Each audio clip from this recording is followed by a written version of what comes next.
Seven, seven. I don't think I'm that doing. If you see videos on Ivy Day, it's like, I accepted yet. I know. Yeah, I've gone for it actually, which actually.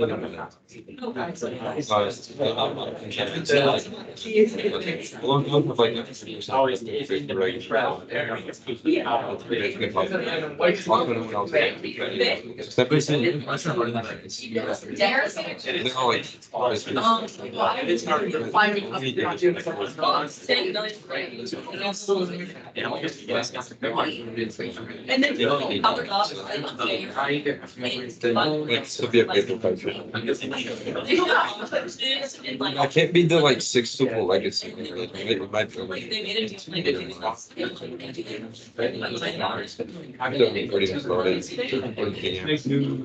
You like just For now, a portal.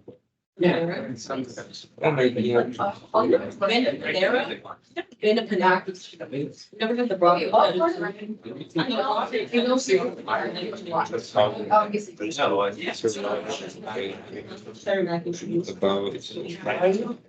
It's so bad. Yeah, I made some good money yesterday working.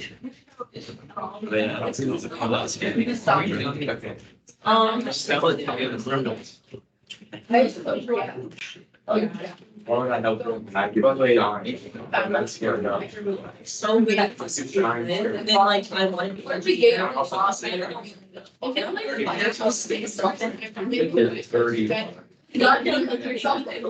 Hey, I think like really fun. I think like those guys. I'm happy for yes, I thought micro. I think yeah, you're not gonna do it. Like Company. okay.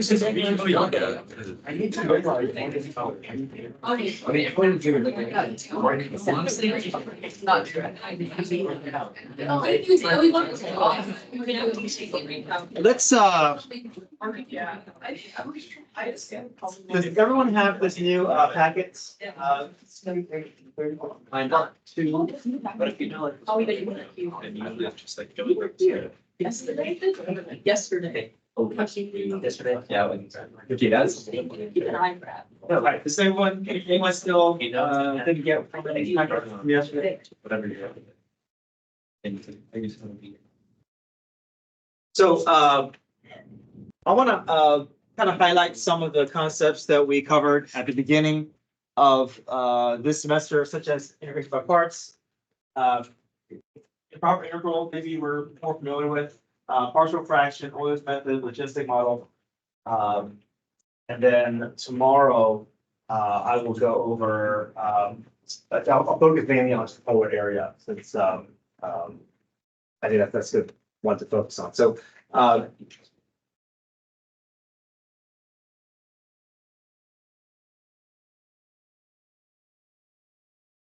okay, so tonight, your homework is going to be from pages 1 through 8.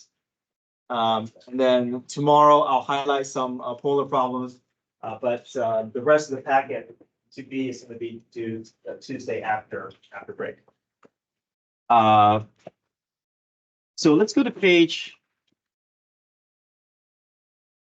1, packet 2B.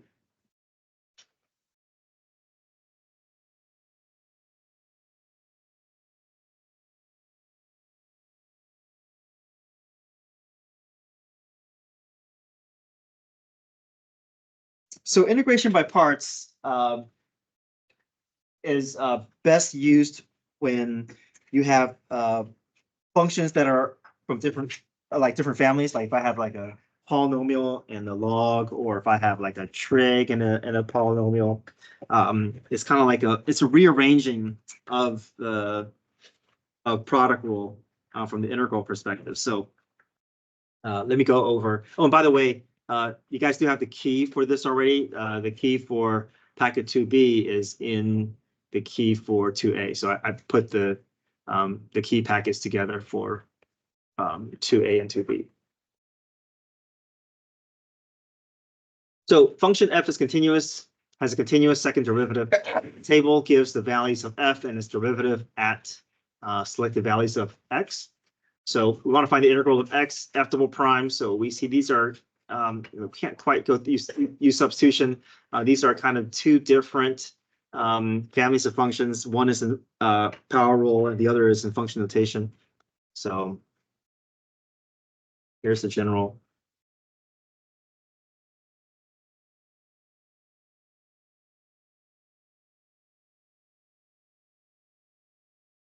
So integration by parts, we have to identify which part is the f, which part is the g prime. And then from there, we're going to find f prime and g, and then we're going to put into, basically form it into that right side here. So fg minus integral of f prime g. So, we have data between f and f prime, so we don't want to let the f double prime be at f, because then we got to produce f double prime or f prime, which is one derivative down, which is further than what is going to be helpful for us. So we're going to let f be the first term, and the second term we'll let that be the g, or g prime.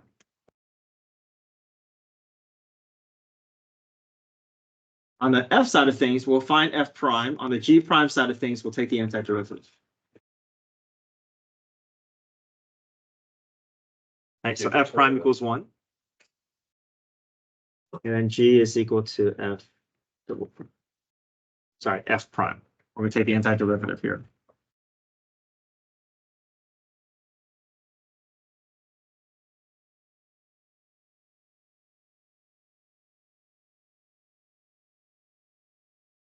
So we have everything identified. We just have to figure out the right side here. So f times g minus integral of f prime g.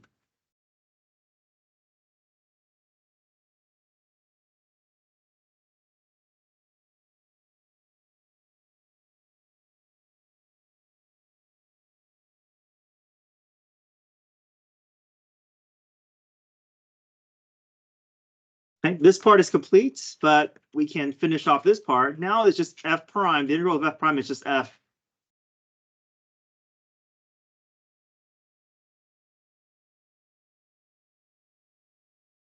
Normally we would do plus c, but we have bounds involved. So we have the full antiderivative. Now we can work in the bounds.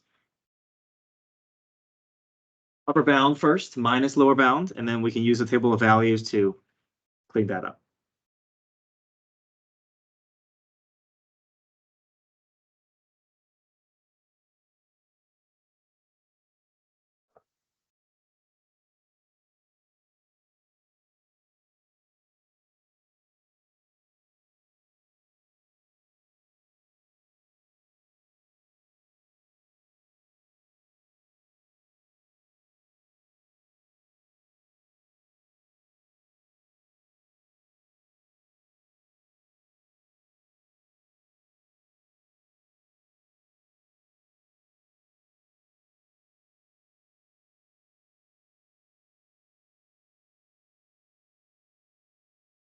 Questions with one. Okay, number 2, we can also tell this integration by parts because we have a polynomial and we have a log. So decide between what's the u value, or sorry, which is the f and which is the g prime. I like to go through this reminder here that anytime it's a log, inverse trig, algebraic trig, and exponential, anytime I see logs, this is going to take first priority. So logs is always going to be the f function. But if I have an algebraic, which is like a polynomial, with a trig or algebraic with an exponential, then I can safely let that algebraic be the f, and then let the second one be my g prime. But if logs is in the problem, and if I want to do integration by parts, logs is always going to take that first priority. So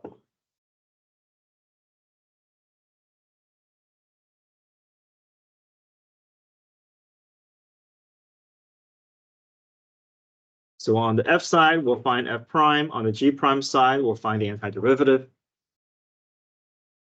Once we have that, then we can fill out the right side and complete the second portion of our integral, and then we can do our bounds.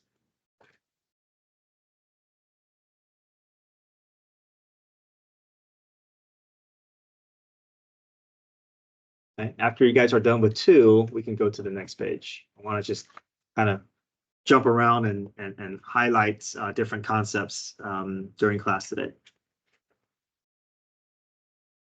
It's kind of a double, but then when do you tab method? Oh, yeah, good question. Yeah, with tab method, I would say only do tab method if your F can be the algebraic.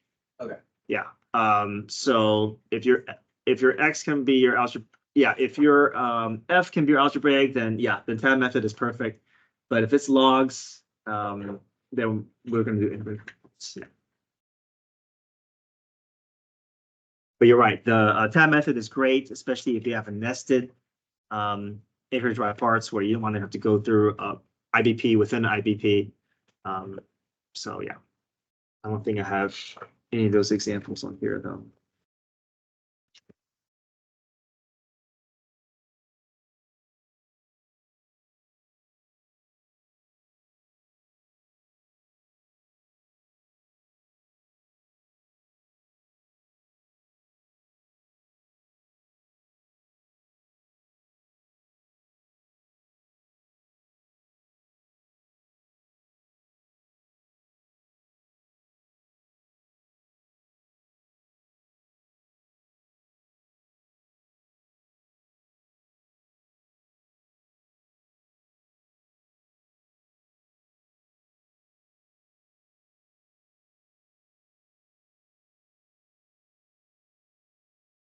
Give you guys another minute to finish up number 2. Next one we're going to do together is number 5. This is linear partial fractions.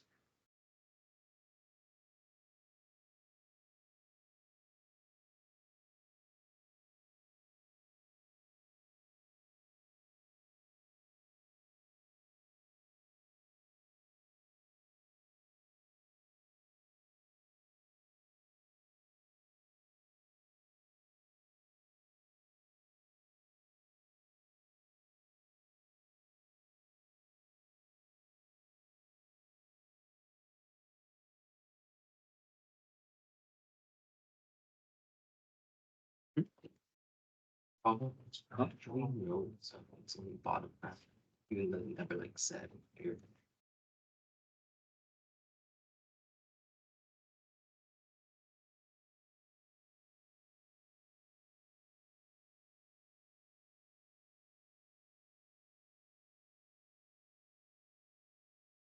You don't have to. I just find the bottom half easier, but you can go integral from k to whatever that y value is to 1.3065 equals 1/2 of 2.986. That's fine as Oh, well. I can do like both, but Uh, it's like, I thought that's what the question was asking, like split it up, go from starting to half and then half to starting. but we could, but I think we don't need that, right? Yeah, you're right. Like we could do it a couple different ways. We could say the integral from 0 to k, and then from k to 1.3 is equal to 2.986. Or I can just go from 0 to k equals 1/2 the area, or from k to 1.386 equals the other half the area. Okay. So any integral involving k, as long as it's set up correctly, I guess there's 3 different ways to write it. Okay.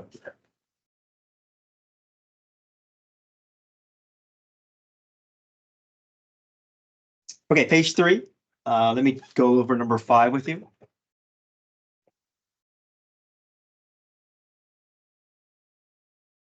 So partial fraction is good. Well, sometimes problems are set up nicely where you realize, okay, I can use partial fraction because I want to just get all these separate factors into its own fraction. And then if I can separate them all, then I can probably just use natural log for all of them. But here, number 5 is a little bit more hidden. That x squared minus 1 doesn't right now doesn't seem very apparent as to what this method is. Maybe sometimes we're thinking, hey, this could be an arctangent one because I have a u squared and a squared, but that minus sign kind of throws things off, right? We don't have a if it was x squared plus 1, then that's probably a better fit for arctangent. but this is x squared minus 1. So the strategy here is, what if we can break that x squared minus 1 into factored form? And now with partial fraction, we can separate the x plus 1 and x minus 1 into the sum of two separate denominators. So we're going to make it look like this. A over x plus 1 plus b over x minus 1. Because if I can separate this into these separate fractions, then my integral process should potentially be easier to work with. And then this is the way that we find the a and b value. We go through this, what I call the cover-up method. So we find the factor for the first denominator, which is x equals -1. And we're going to go back to our original fraction, and we're going to cover up that x plus 1. And then we're going to insert -1 into the remaining values inside the entire fraction. Make sure that you don't just rely on the denominator. You're going to look at the numerator as well. So if I plug -1 in for x, what is my resulting fractional value going to be? If 2. Yeah, 4 over -2, which is -2. So that's my a value. My a value is -2. Meanwhile, if I set x minus 1 equal to 0, this is now my second factor. So I'm going to cover up the x minus 1, replace 1 in for x. Now I get what? 2. A equals, or b equals 2, yeah. So now I'm going to take the integral of what I created.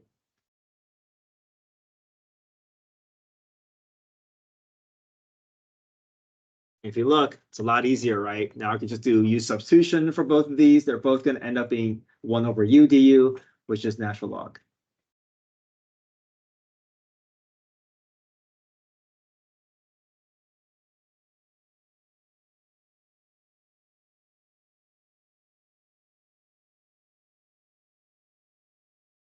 And if I rearrange this,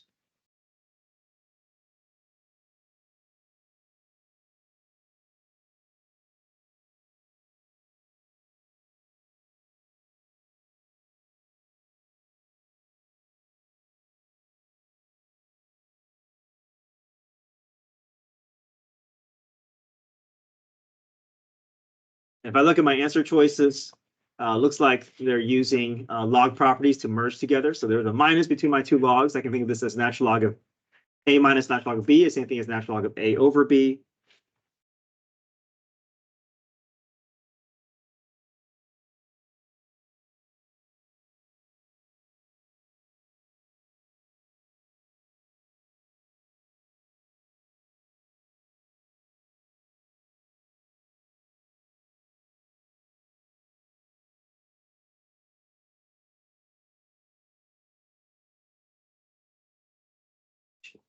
Yes.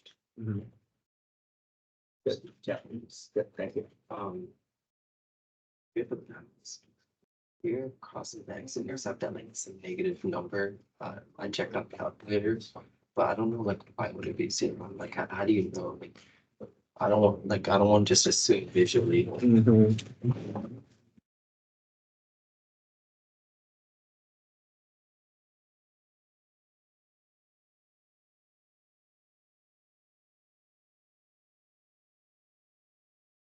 Oh yeah, That's what I got. That's what I got. It's the calculator.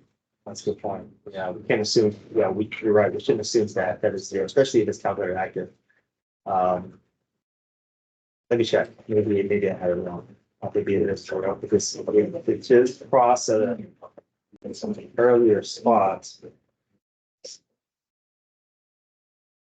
then yeah, let me go. Yeah, Well, I'm good for the moment. yeah, you're good. Thanks. All right, let's go to page 3.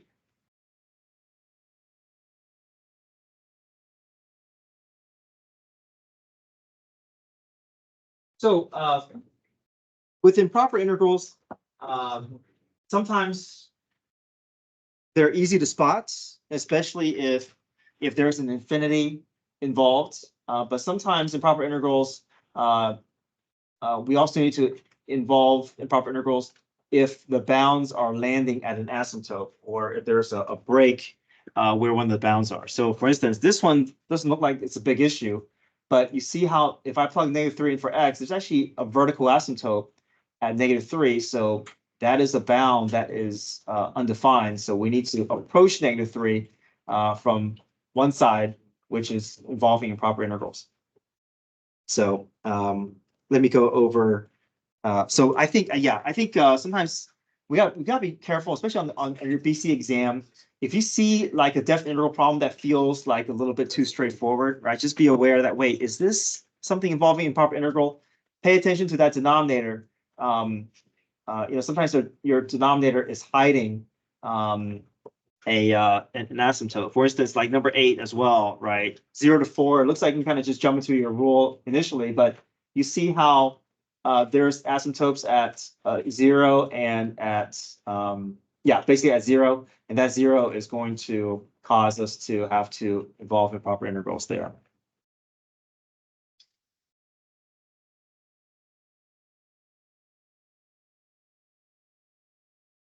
So if there's an infinity in one of the bounds, you have to substitute it into a variable, or can I just keep it infinity? Technically, you're supposed to use like a constant value, like b approaching infinity. Right. But if it's multiple choice, then you can do anything you want. Okay. Right. Yeah.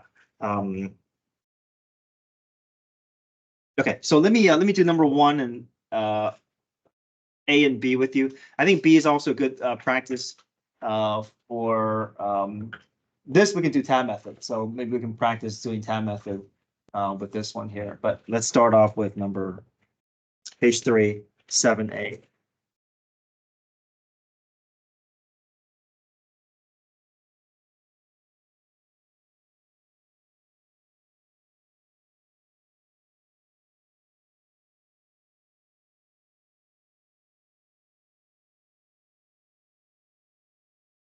Okay, we're still going to go through U substitution. It's just that we're going to replace that bound with B approaching -3 from the right side of -3.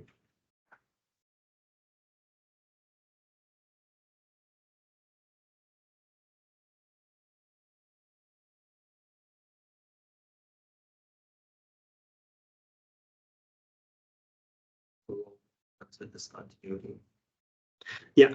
So I'm going to say limit as B approaches -3 from the right side of -3, integral from B to 0 or U to the -3/2 du.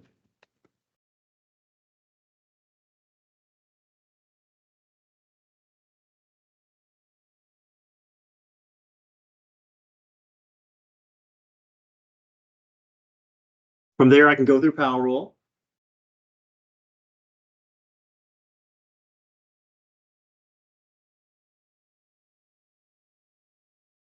Add 1 to the exponent divided by the new exponent.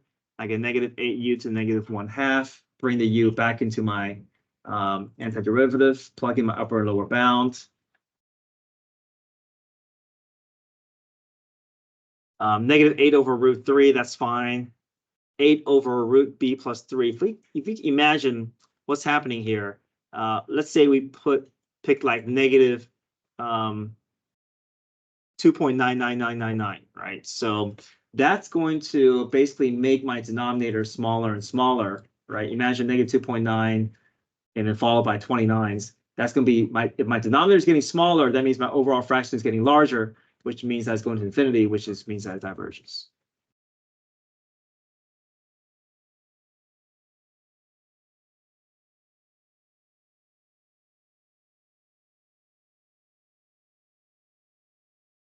Part B, we see a good candidate for tab method. We see 2 different types of functions being multiplied within the integral problem.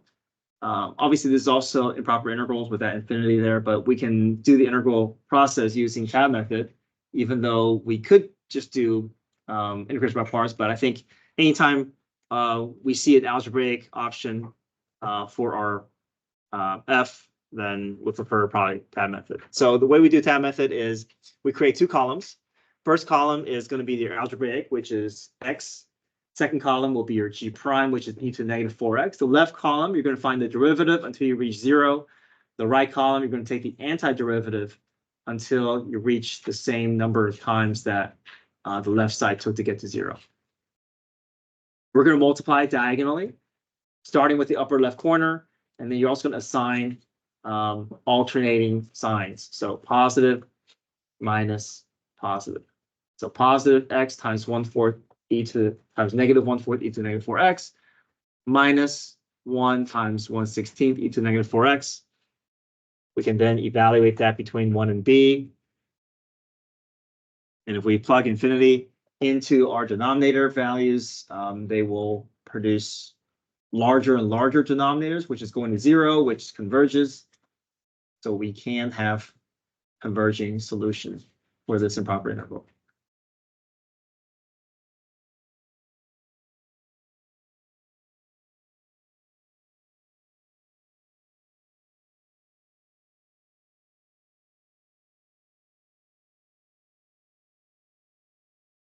Okay, page 5. Let's do a practice problem with Euler's method. At the top of the page, I have a Euler's method step summary that we can use.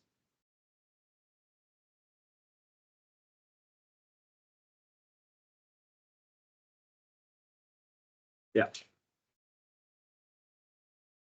This limit over here, infinity. I know that it's irrelevant here, but So imagine this was like.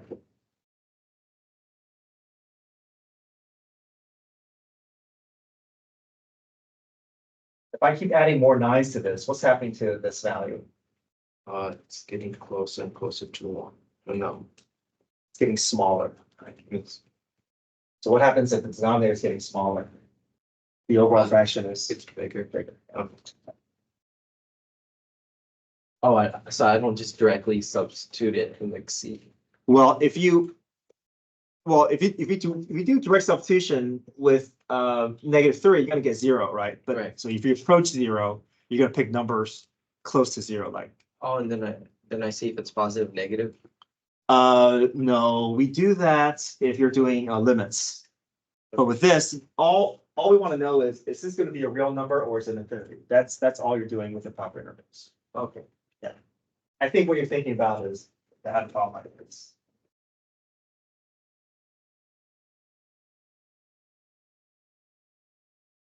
Like, we don't know if It's gonna be the first asymptote class, is so, right. yeah. Then I would test x equals.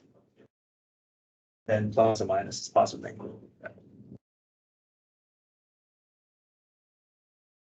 Okay, so this is page 5. I like to go through this table to gather my information. So I start off with x with y sub 0.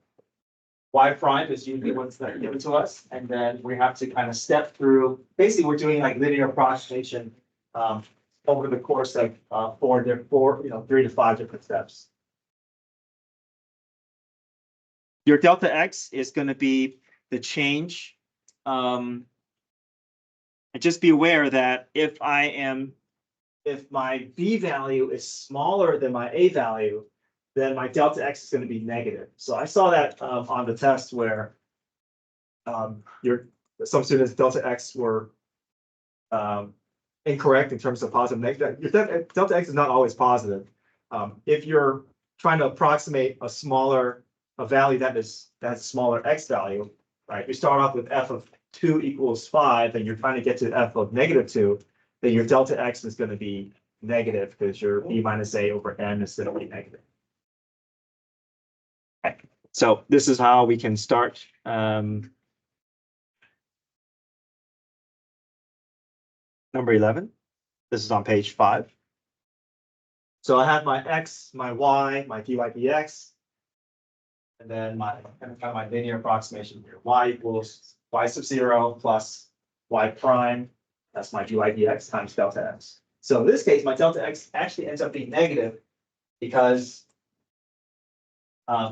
I'm starting, my a value is 2, my b value is 1.5, so I'm going backwards, right? I'm going from 2 back to 1.5. So my delta x is going to be negative 0.1.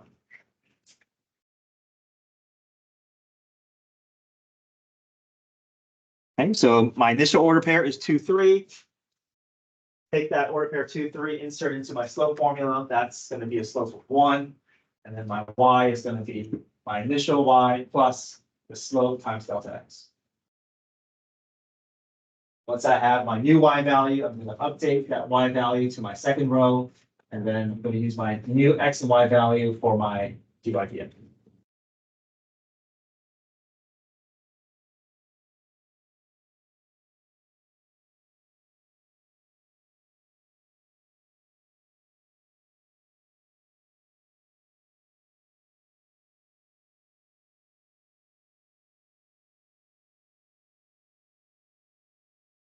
It's a tedious process, but if you see Euler's method, it'll pretty much always be with the calculator section.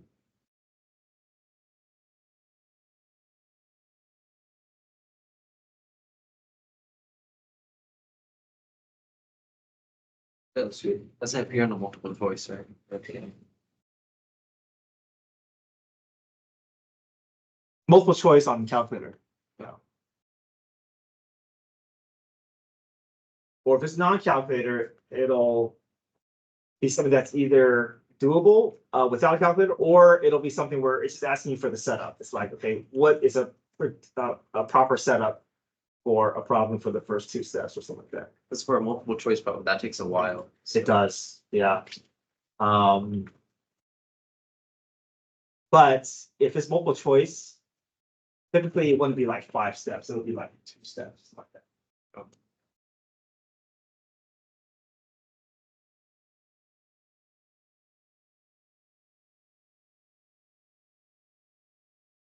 Yeah, number 12 is a good example of what a multiple choice could look like. That feels more manageable with only 2 steps.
If you go to page 6,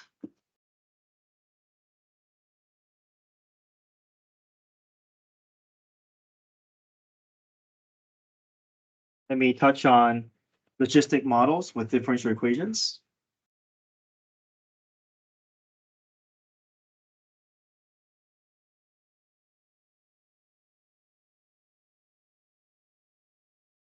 Page 6, number 13.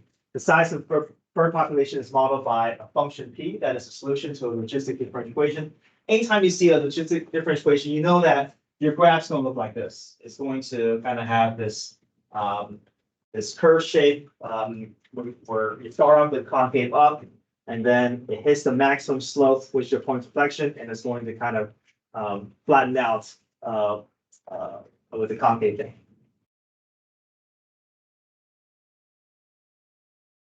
So dp over dt equals p over 3 minus p squared over 2100. This is going to be where t is measured in years greater than 0, and initial population satisfies p of 0 greater than 0. We have three scenarios here, which of the following statements could be true. The limit is greater than 1150. The graph of P has a point of inflection when T is greater than 0. And the maximum rate of change of P occurs at P equals 0.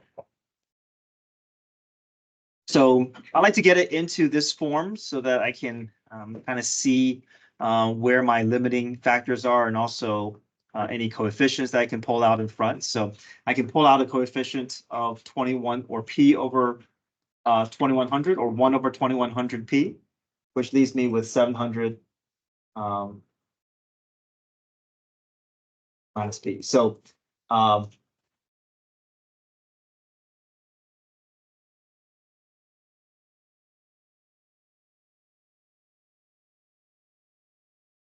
so the K over L doesn't quite, we can't rely on that 2100 because that could be K factored into that number there. So we want to rely on that 700 there. That 700 is going to be our limiting factor, or our carrying capacity.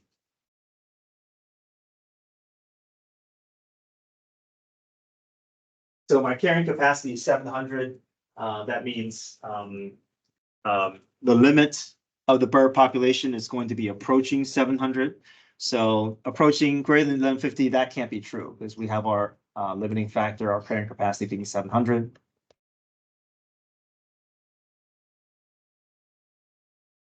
The graph of P has a point inflection for T greater than 0. That could be true. That P of 0 is less than 350, which means that point inflection is going to occur for T greater than 0. And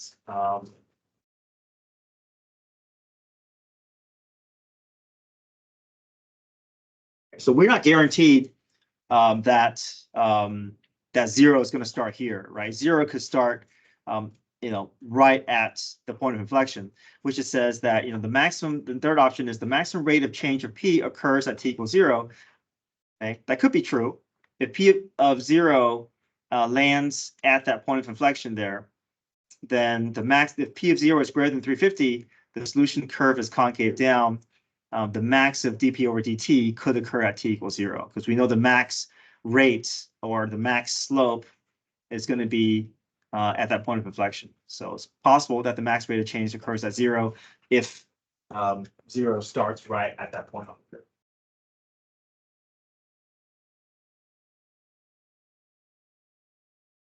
Asked this before, but for integration, when do I know when to do linear partial fractions or arctan? Because they look so similar. Yeah. I'll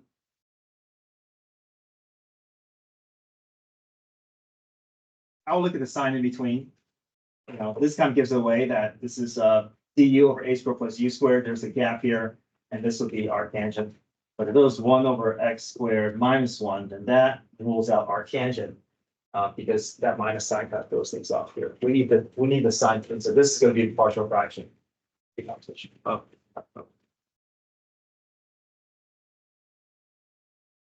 Yeah. So that graph, that's the graph of the rate of change of the population? This is the graph of my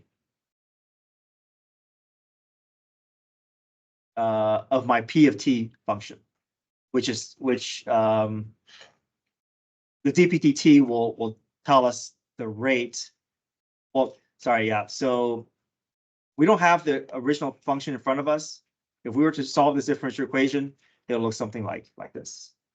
Okay, so for number 3 then, why would it not be true if P of 0? Wouldn't it only be true if P of 0 is like, oh, I see what you mean, because it would just decrease after 350. Right, yeah. The maximum rate is going to occur because after that it's concave down, so therefore rate of change is going to be increasing. Okay, so hopefully that helps kind of doing a review of all the topics that we haven't seen since January. So I'll be checking pages 1 through 8 tomorrow, and then we'll focus on polar area tomorrow. All right, go get your phones.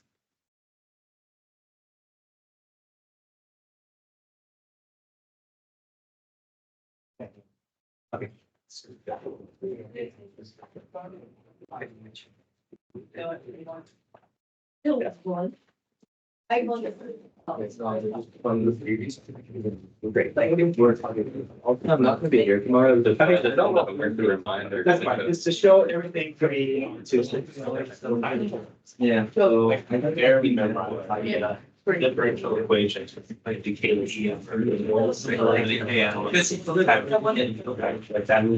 barely remember that with the test. I don't know.